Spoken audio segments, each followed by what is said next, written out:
Welcome to the Dose of Good podcast, where we celebrate good people and organizations working to make the world a better place. It can be easy to get caught up in the bad things going on in the world and forget about the good happening all around us each and every day. I'm your host, Erin, and I want to share these stories with you and give them the attention they deserve. I hope this podcast educates and inspires you and maybe even motivates you to share a dose of good in your community. Now let's get into today's episode.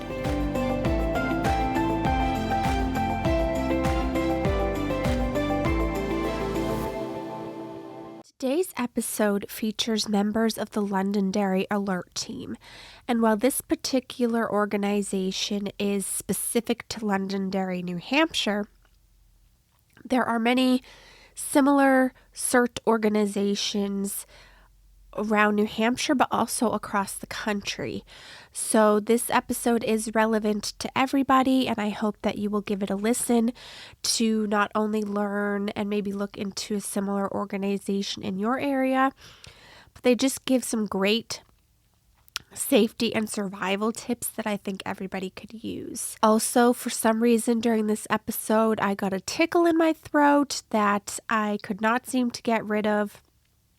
So I do have some coughing going on throughout, so I apologize for that, but hopefully it won't be too disruptive to the episode. I think you will enjoy it and learn something from it, so let's jump right in. So today I'm here with Bill Fortin, president of Londonderry Alert, and Al Sypek, vice president.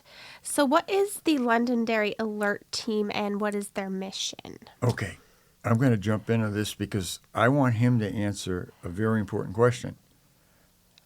When was Alert founded and why was Alert founded? So Over to you, Bill. All right, so Alert was formed around 2004 because a 3-year-old boy went out into the behind his house and he passed away behind his house.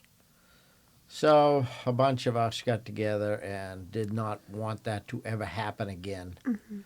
So that's how it was initially started. So it was actually search and rescue, and it has evolved into a little bit more than just search and rescue in that we do traffic control, in particular for elderly people. We want them to be able to attend all the events that the town has, even though they may have a walking disability. We also provide traffic control for the voting, which sometimes can be a challenge because there's a lot of people that come to vote and they should be entitled to vote, in particular if they have a walking disability. Mm-hmm. Yeah. So that's how we got started. Okay. And so the mission is kind of the search and rescue part of it, or? I think it's a little bit more than that. So it started as search and rescue, and we do an extensive amount of training. We invite other teams from throughout the state to take part in the search and rescue. So if we perhaps have to go to their town, they know what to expect of us. Okay. So if you want to be an Alert member, we have an application process, all right? It includes a background check. You have to be 18 years old. And then we provide the training, which I'll go into a little. The other thing, too, that we also picked up last year is we now do rehab for the fire department. And what that means is if they get on a fire scene or accident scene or anything, they're going to be there for a while, and they need snacks, drinks, things like that, then we will deliver that to the scene or wherever the incident is. That's why the fire department gave each of us one of their portable radios to use. So we do that, and we also do, races and stuff like that. I joined after Alert was formally established and stuff like that, but 2 years ago, the town council passed a resolution starting officially a Community Emergency Response Team here in Londonderry, and that is Alert. So we are recognized as official town volunteer emergency workers. I think it's important to let you know what a CERT program is. Okay? Yes. It's CERT, Community Emergency Response Team. The history behind it is in 1985, it was established by the Los Angeles Fire Department. Needless to say, you know what the favorite disaster in California usually is, right? Mm-hmm. Earthquakes. So they found that a lot of people, ordinary people like us, wanted to help, but they didn't know what to do. So they came up with the program, and they used it at an earthquake in '87. And FEMA adopted the program nationwide in 1993. So that's how it was established. So how it works now is Remi and I are train the trainers. We took a FEMA course so we can actually teach the 20-hour CERT course. Mm-hmm. So you take the CERT course to be covered by insurance, liability and workers' comp and stuff like that. So some of the things that we cover in the CERT course are disaster preparedness, for yourself, fire safety, light search and rescue, team organization, disaster medical operations, disaster psychology, and the incident command system, because part of the CERT program is you can't be paid. You are an unpaid volunteer, and you are totally under control of the emergency management organization in the community you live in. So we don't do anything unless we have the approval of the fire chief, who is the emergency management director. Okay. So that's how CERTs have to function. We are not first responders. We are there to support first responders in the case of a disaster emergency, among other things that we can do, like Remi was talking about, like traffic control, public education, and stuff like that. Mm-hmm. So that's basically the function of the CERT organization. Okay. So that was going to be one of my questions, which I think you already answered. So there are other organizations like this, not only in New Hampshire, but across the country? Across the country, and each Okay. community may use the CERT organization to meet their particular needs. Okay. And training may be to meet their particular needs. Mm-hmm. I mean, Alert is a private nonprofit, so I'll let Bill talk about the funding, but what we do is we are recognized as a town CERT team. So that's why, we do the background checks. We provide the training at no cost to whoever volunteers. So they get all the training. I'll let him talk about the equipment and everything as well. So why don't you want to jump into the funding, the equipment, and all that, Bill? Yeah, so we can raise our own money. We do not take any money and never have taken any money from the town, the state, or the federal government. So all the monies that we have received, we have raised it at times, standing in front of different stores, and also at Old Home Day having a bucket there to put some money in. And also we got season tickets for the Patriots for a number of years, and so we used that as a raffle. Mm-hmm. And that generated quite a bit of money, but it was certainly quite a bit of work. And now we keep on finding better ways of making money so that we can. So all our team is supplied with a alert jacket, raincoats, vest, trauma gear, different products or different equipment so that they can go out and work as a team. We always use a buddy system, so there's at least already 2 people there. But when we're going out into the woods, people have to have first-hand knowledge of compass headings, compasses, They get whistles and safety lights and a lot of different tools that we can use for our search and rescue. Is there an age requirement or any other requirements for someone to join the alert team? Well, we ask that they be 18 years old. Okay. If mom wanted to bring daughter or son, that'd be fine. But they, in order to be covered by the insurance, they have to be 18. No one under the age of 18 can participate in CERT activities. Okay. So, And you touched a little on the training that they would have to go through. How often does that have to be updated? Is it a one-time thing, or is it like every year they get it updated? Or well, technically speaking, it's a 20-hour course, okay. all right? But if you're there for like 10 years, you forgot what you did with the first one. So what we do is we meet once a month, Alert does, Okay. at the police department, 7 p.m.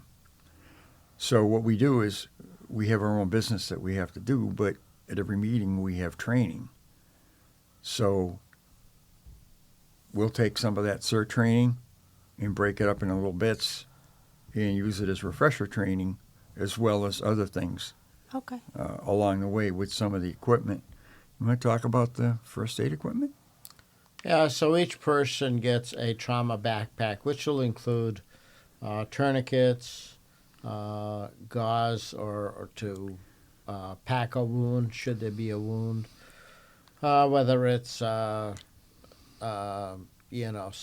something that would be in a shoulder or arm or something like that. If they're in junctional areas, so everybody gets a substantial amount of training, and this training is something that they take home with them. So if one of their kids is in a football game and somehow gets a penetrating wound or something, or has a heart attack, a stroke, or the like, any of that stuff, then they have a background in order to treat that person, that family member. So family always comes first, work second, and alert third. But all of these trainings, like we had a CERT training this past weekend, and we had the fire inspector come in, Brian Johnson, and he showed people the difference with fire extinguishers and smoke alarms, CO2 alarms, propane alarms. So they get a lot of training that they take home with them to be a better provider, more knowledgeable about taking care of themselves and their family. Okay. And of course that's at good. work too. I mean, all these activities can happen equally at work or driving to or from work. So they get a lot of hands-on training that is pertinent to their entire lives. That's great. And Remy and I are instructors in CPR, AED, basic first aid, stop life-threatening bleeding. So these are classes and certifications that you get when you're an alert member at no charge. And every 2 years when you have to renew, we do that as well. Yeah. Plus we do, the other thing we try to do is with our search and rescue component, we try to get out twice, like spring, summer, fall, and winter, and actually go out a lot of times out in the Musquash and actually practice. And can you talk about some of the activations we've had? Oh, well, we've had activations of finding at one point we had a gentleman that had some dementia. We went to find him. When you say activations, is that just like a practice? No, that's real life. Oh, okay. So we went out to find him. Oh, can we stop for a second? Yeah. Because that's the point. Can you explain how we're activated first? All right, so the fire department activates us, Okay. the fire chief or deputy chief. So that is the only way we're activated. We never self-activate. Okay. So they So- would call you up and say, hey, we need help with such and such. Exactly. Okay. And then at that point, we would notify our team captains. So we've got like 53 members. and nobody can take and call all 53 members when Right. time is of the essence. So the team captains will call all of the team to tell them that there's what the activity is or what the mission is, where to meet. Some people are working, so it might be something that they'll come after work and help us with the continuation. Okay. We might get a call. We got a call for one young lady with her dog at about 9 o'clock at night, and it was cold out, and she would have been seriously compromised. So we've had several different types of trainings and activations. Okay. We had another time where two young ladies with their 3 dogs went out into the musquash. This was like in January, February, and it was sub-zero out. Yeah. So they were dressed for the mall, and they would have been seriously compromised. Yeah. So that's why all of our people are trained with compass training. They understand how to get in and out of the woods. And we always use a buddy system. So if your buddy is having a problem, you get first, you'll know about it. Some people have EpiPens. Some people have other medications. We've had people that have had problems with heat exhaustion. So the buddy system is very, very important. Yeah. It's critical Yeah. because our people are very important. And we support ourselves, too. So Yeah. we've had members that, we had one woman that broke her wrist, and our team got her food that she could put in the refrigerator and pull it out with one hand and prepare it. Nice. Yeah. So we support ourselves as well. That's good. Yeah. It's a great team. I mean, everybody pulls the wagon in the same direction. That's wonderful. Makes it work better that way. Oh, yes, So, it does. Yeah. Well, while you were talking about some of the activations, one thing I wanted to ask about is if you could talk about the SNAP program, the Special Needs Alert Program. So what we have done is, I'm not sure that it would be called SNAP, but it is, I don't know. That's what it said on your website, so that's what I was going okay. So we have had kids that had medical disabilities or mind disabilities of some sort, and we have we had one boy that we went looking for, and he got off his medication, and so now we had to go find him and learn how to deal with children that they may be afraid of blue lights, uniforms. So we actually had people come in and do a presentation on how to deal with kids that have some sort of mental disability. Okay. So we don't scare them to death. Sure. We want to find them and bring them back to their parents. Yeah. And so we've also had, we had one woman, I guess it was last year, where her and her husband went to bed. She got up in the early morning and went out walking, and thankfully she was able to get in somebody's car that was left unlocked because it rained that night and she would have been seriously compromised. But she had no idea where she was, Oh no. what she was doing. Yeah. That is really crucial that, we found her in a car, so driving up and down the road, using a drone, dogs didn't help. They had all that out there, but it was boots on the ground that found her and saved her. Okay. That's good. Yeah, one of the other things, too, that I should mention is we have alert volunteers from all occupations. We have some that are in healthcare. We actually have some nurses. And one of the things that we always do is we have members that also participate in the Medical and Reserve Corps. Our area for public health is South Central New Hampshire Public Health. The director of that happens to be an alert member, and she is also the shelter director because we also staff the shelter at the gym. It's a Okay. regional shelter. Yeah. So and we've had the Red Cross training to do that.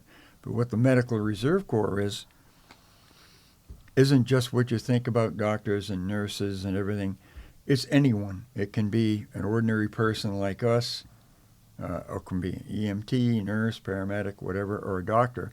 And what you do is you are there on call for an emergency situation, and you do what you're good at. Mm-hmm. Good example is, as I think, we help MRC here. He'll vaccinate 14,000 people during COVID. Bill and I did a shift up at the racetrack up there as volunteers.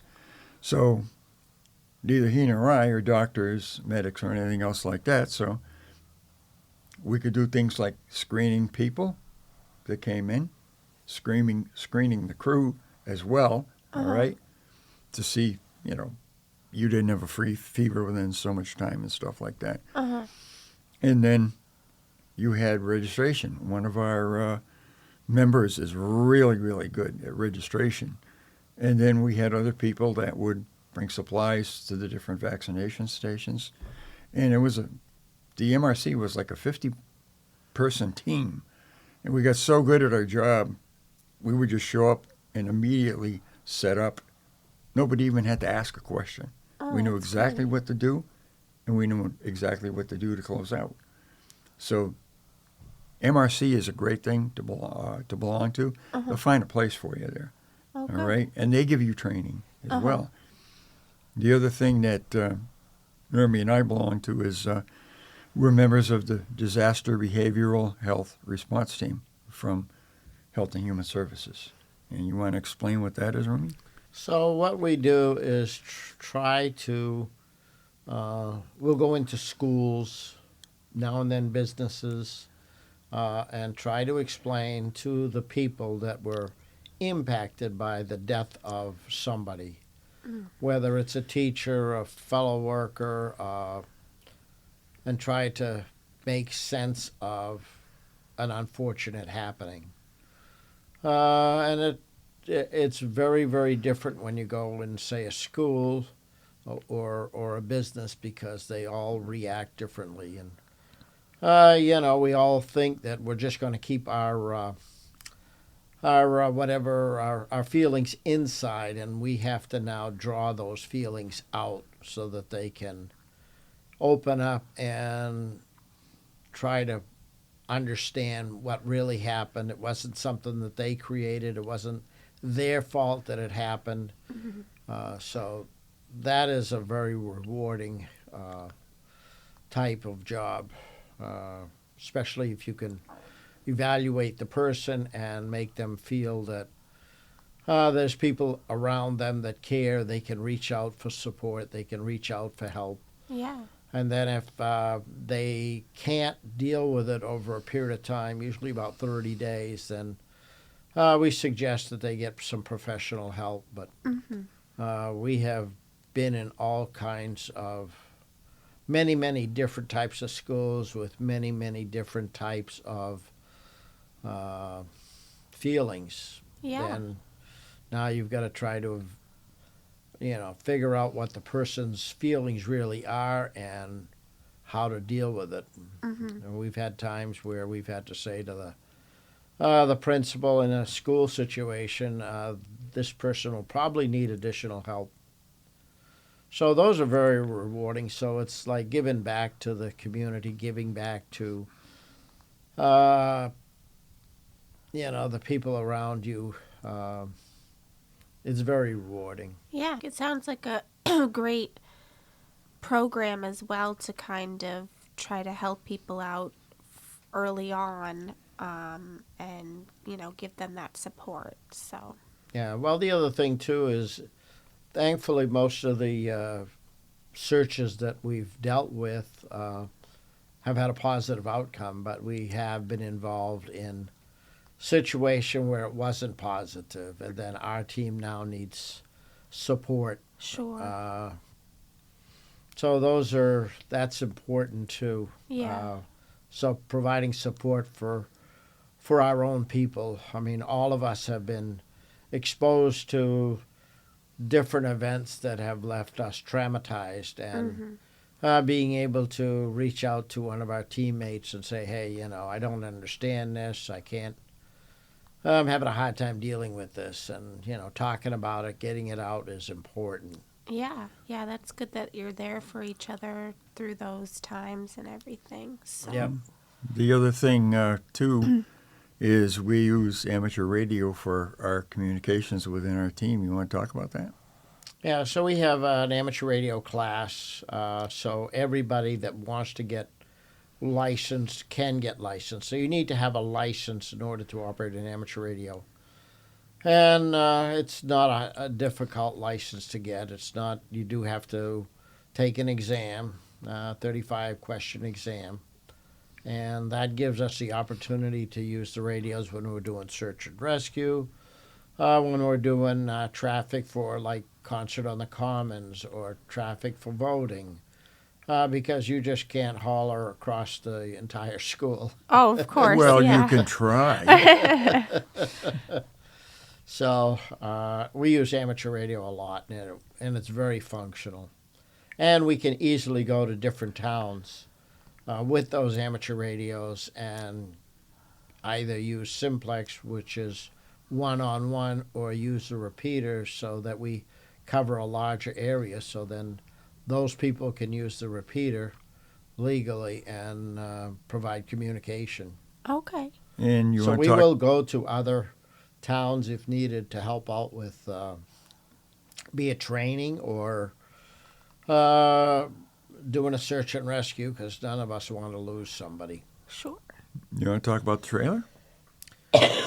Yeah, we have a communication trailer that was donated to us from a member in town. It is it has 2, 4, 6, 6 radios in it. So our communication trailer works very, very good because we can bring it to a site.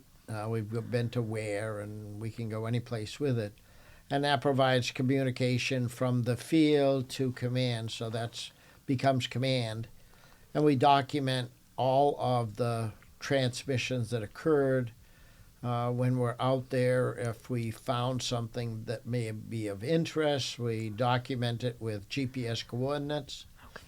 And then if it looks like it could be a crime scene, then all of our people know enough not to disturb it, to stay away, so that the dogs can get smell if that needs to happen.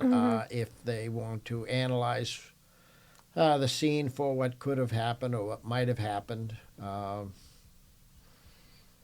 We use it for the parade, when we have parade for Old Home Day. So our team is stationed along the road, along Mammoth Road, and they will let us know when the parade started, where the parade is, and in particular if somebody has a medical emergency. And thankfully our team has been there when there have been medical emergencies, both at during the Old Home Day as well as Concert on the Commons, because people see us dressed in our yellow vest or jackets or whatever, and they know enough to go find us, and then we'll contact the proper authorities to have them deal with whatever it is. That's good. And one of the other things that we do here is when we have certain classes, like the CERT class we had this weekend, that goes out. We'll take anybody anywhere in the state and have them as part of that class. Oh, that's nice. So we offer all our training and our exercises as well. We offer them to anybody who wants to show up, and other CERT teams and whatever, because, hey, we're all here to help the state, Yeah, that's great. And that goes out to CERT, MRC, and DBARD people. So depending their interests, we can support them all. And like Al says, yeah, it goes out statewide. And then we have gone to different places such as Goffstown, New Boston, Bedford, dairy, quite a few different towns to show them how to do it. And and Litchfield, I mean, we did a complete training for Litchfield. So that's what we have done. We want to support the other communities around us so that if we need help, they're there to help. We've had dairy people come and help us at the shelter. When we've had opened a shelter, we'd have a paramedic from Londonderry do a 12-hour shift, and then dairy would do a 12-hour shift, so we would have an EMT or paramedic on scene, which is helpful, and we'd have the police department step in every so often to make sure everything was going good. So, and the shelter is an emergency shelter, so it's only open when there is an emergency situation, whether it's a snowstorm, power lines down, and that sort of thing. Works out good because the kids are not in school during that period of time, and yet the town, the school district people come in and prepare meals for us, and they take very good care of us. The high school gym and the school have emergency power, so they can use the kitchen there and deliver the food and everything. Because when you take the Red Cross training, Red Cross has strict standards for shelters. Food must be commercially prepared, stuff like you can't bake your cookies at home and bring them to the shelter, hygiene and everything else like that. So that's a great partnership with the school, and we appreciate that for supporting the shelter. That's great that they make that available to people. I might not throw the cookies away, though. Right. You might enjoy some of those. One other thing that that we learned, because every year they have a volunteer conference, usually in Concord, all the volunteer agencies, and they have different breakout sessions and stuff like that. And I know one I went to, I don't think you were in the same one that I was in, but they're looking to bring back the disaster the disaster thing for the animals. Oh, DART. DART, yep. Now, what is that? What do they do with that? Disaster Animal Response Team. Is that to rescue animals, or is it involving animals for rescue? No. That is to rescue animals. Okay. And I'm not too familiar. You know, you got dogs, cats, things like that. Does DART itself do like horses? And they don't do that. They do the smaller animals. So we, in the past, when we've opened shelters, people want to bring their animals with them. And in the past, I have seen them keep their cars running with their animals in there. People are very fond of their animals. Town of Londonderry is very. They do a good job of trying to support those animals. They take a room downstairs in the gymnasium and plastic cover everything, and they have a cleaning company that'll come in and remove all the plastic and desanitize everything. So the people have to come in with their animal in a crate. Now these animals are not necessarily they're not medical. Sure. Because those people, we've got to be careful. Those animals, we've got to be careful not to bring them into the natural facility, living area, right? People might get sick from the hair or whatever. Oh, yeah. But if the dog or animal is an animal for their health, then they are allowed in. Yeah, service animal. Mm-hmm. Yeah, not an animal that they just bought a cover from Amazon that says, yeah, we can't do that. And you can tell that very, very quickly because the animal is very, very controlled. I mean, they go through years of training. Oh, yeah. And they are a part of that person. Right. They're not going to be over there barking or They're working dogs all the time. Yes, that's true. So you bring your animal in a cage, and you also have to bring food for the animal. I mean, a bowl for water. Water's available there, or any medications the animal needs. Okay. That stuff you have to bring yourself. Okay. After I don't know how many other shelters accept animals, but it's a good thing ours does. I mean, we can't accept a horse Well, for no, obvious but reasons. But it's good to know that because I wasn't aware of that, and I think about that sometimes. Like, if we lose power, what's going to happen to the cat? Because we'll go, wherever, but what are we going to do with the cat? So now we know we could take him in his cage and hang out with us. yeah, if you Yeah. go to a hotel, some hotels will accept animals and some won't. So Yeah. if it's an emergency, declared emergency where the shelter opens, then you got a place for your cat Yeah, that's nice to and know. you. Exactly. Yes. We have had people that part of the family stayed home just to take care of their animals. I can imagine that. Yes. We stay pretty busy.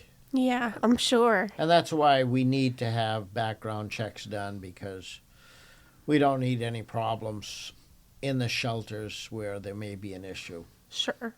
And that's the other reason we have a buddy system. There's always two people together no matter what. Mm-hmm. That's good. And I will make a shameless plug for preparedness.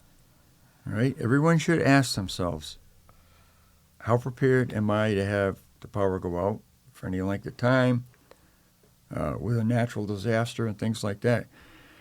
Years ago, I don't know if you remember or not, but I had someone from emergency management come here to the studio that I interviewed. I can't remember. And that, I asked that gentleman, what should we in New Hampshire, what should we be worried about, And he said, well, not terrorism. He says, our biggest problem in the state of New Hampshire is natural disaster. Mm-hmm. We've had tornadoes, all types of windstorms, thunderstorms. That big ice Snow, storm was big pretty. ice That storms ice and all storm that. was a lot of Yeah. work. Right. So that kind of opened my eyes. So what are you going to do? Do you have water? If you don't have a generator and you have a drill well, you don't have any water. Right. So, and you need 1 gallon of water per person per day just for drinking, not washing, cleaning, or anything else, or flushing. Yeah. Just that. So FEMA says you should be able to be on your own, food-wise, have baby wipes, diapers for the kids, all that stuff, hygiene stuff for 72 hours, 3 days. I think a week is more appropriate to have that stuff. So what do? Right? Go shopping every week, buy a gallon of water a week, buy a few canned goods every week, some pasta and stuff. Can you cook? Do you have a wood stove, gas stove? If not, a camping stove, some way you can boil water, heat soups, cook pasta, stuff like that. And that's one part of the preparedness thing that everyone should be aware of. All right? I just had to get that plug in there because that's pretty important. And I was amazed the other day. I looked on the news, and this has to do with the California wildfires. And this one neighborhood saved 10 of their own homes. And they did it because they basically formed their own fire brigade. They got together, trained, bought the forestry tools, and they saved 10 of their own homes. Oh, my goodness. The neighborhood itself took charge of their own safety. And I said, boy, that sounds like CERT, Yeah. Yeah. So Good for them that they were able to do that. It's good for them. So Yeah. think Yeah, about definitely. that, If you're in a neighborhood, you might want to get together. Yeah, no, and I think that's a good reminder because especially in our technological world, we sometimes doesn't cross our mind that things won't just always be working or we won't always have power and what would we do when that does happen. So, No, and that's the whole point of being prepared. Everybody's situation is different. you know? Yep. Do you have, if you're on city water, you're pretty sure you're going to have water and stuff, sewer. But what if you don't, Right. you know? And if you got power out for a week, trust me, power's been out for a week or more here. Oh, yes, I And remember at that. certain times. We all remember that. Yep. All right?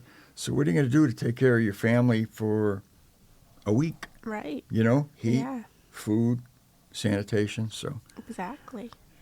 be prepared. Yeah. Yeah, and you might want to put some cash together because probably the internet will be down. There won't be any credit card Right. operation. That's So true, too.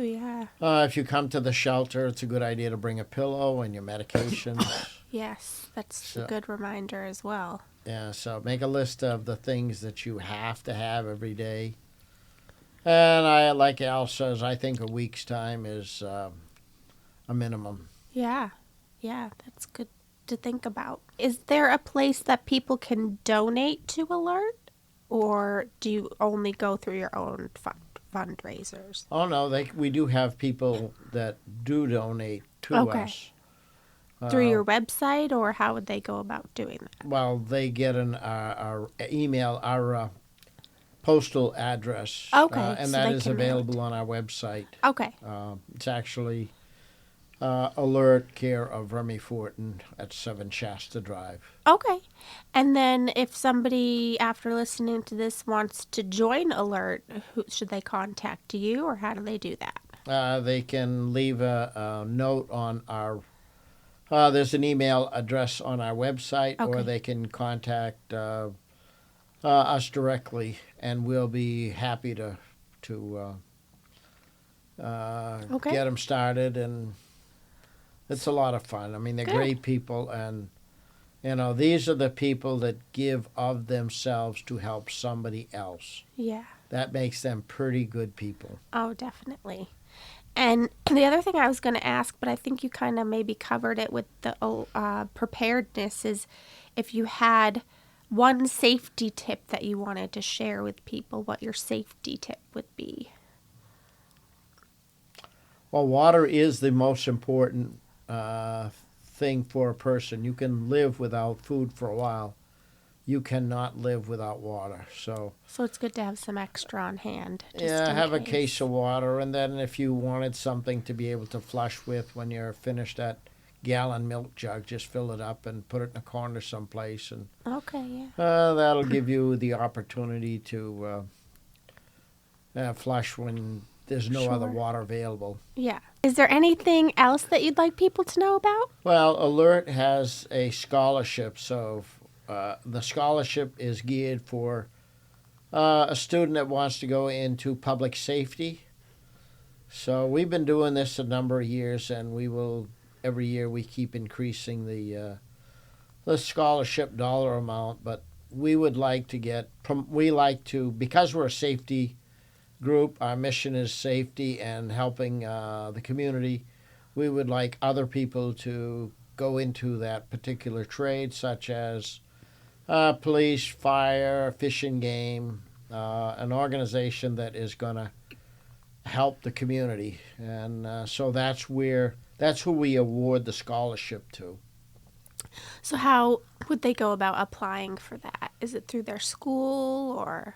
Yeah, it is for students in Londonderry. Okay. And we put through the school a request for any student that wants to be Okay. in that trade. Right. And they usually mark on their application, that they want to be a fireman, a policeman, or somebody in public safety.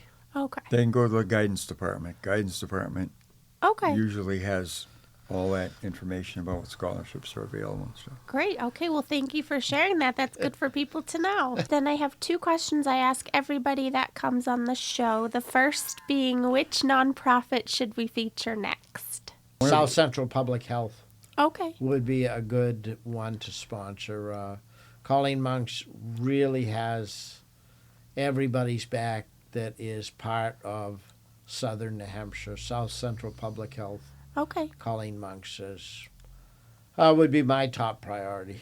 Great. I'll look into that. Thank you. The last thing is just if you can think of an example. It doesn't have to be, a super specific instance, just whatever comes to mind. What is the kindest thing you've witnessed or been a part of?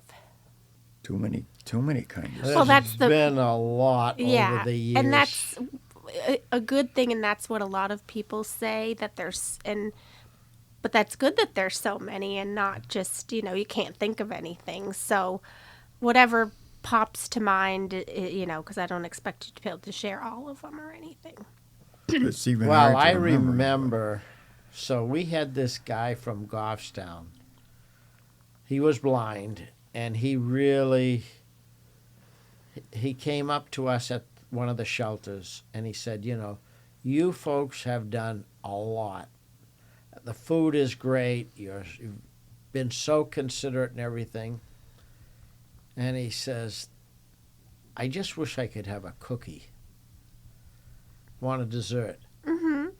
And so one of the women called the dessert place in Derry, Blackberry Blackberry Bakery here in Londonderry? yeah. Okay.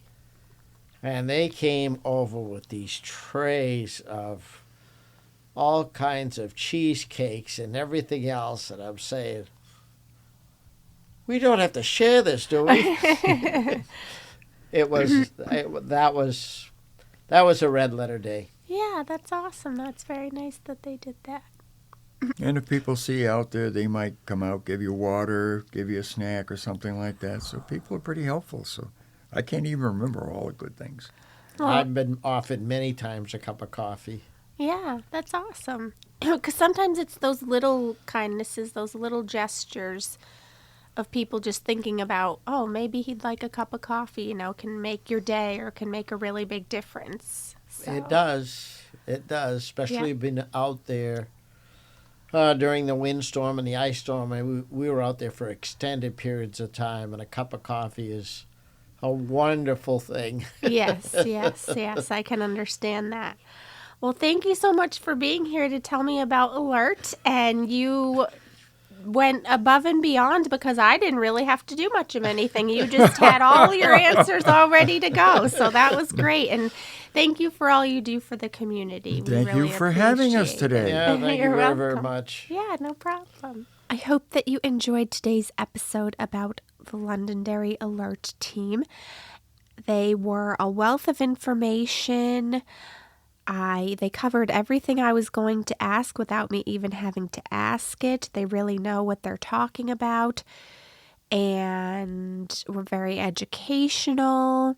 And I hope that you learned a lot. And at the very least, hopefully it's inspired you to be more prepared in case of disasters. Thank you to Al and Bill for being on the episode with me. And thank you for listening or watching if you're on YouTube. Be sure to subscribe to the YouTube channel as well as follow on Instagram and Facebook, Dose of Good Podcast, so you can get all the latest information on the podcast. Don't forget to rate and review the podcast on Spotify and Apple if you haven't done so yet, so that more people can find the Dose of Good podcast and get their dose of good for the day. Leave me your feedback in the comments and reviews on what you like about the podcast. If you'd like to see anything different, I would love your feedback. I will be back soon with another episode.